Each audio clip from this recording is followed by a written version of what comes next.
Welcome to the Learning Pines YouTube. We hope this video helps. In this video, I will show how to disconnect copper water line from refrigerator, updated. First, shut off the water and unplug the fridge. Use an adjustable wrench and a backup wrench to hold the fitting while loosening the compression nut. Open a dispenser to relieve pressure and protect the floor with a towel. Work slowly, keep parts organized, and inspect the ferrule and nut for damage before removing the tubing.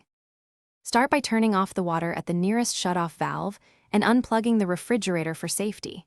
Locate the copper line connection behind the fridge and place a towel and bucket underneath to catch drips.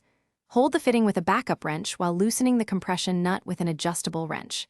If stuck, apply penetrating oil and wait a few minutes.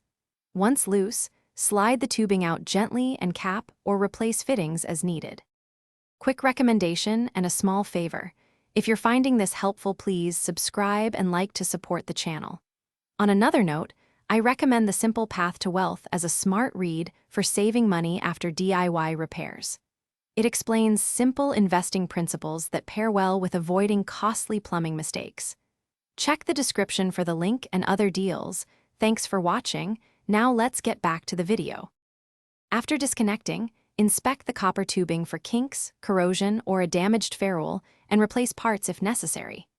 If water continues to drip, tighten the nut gradually or use a compression sleeve replacement for a reliable seal.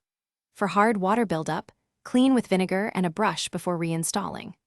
Always test the line by turning the water back on slowly and checking for leaks while the fridge remains unplugged until you confirm a dry, secure connection.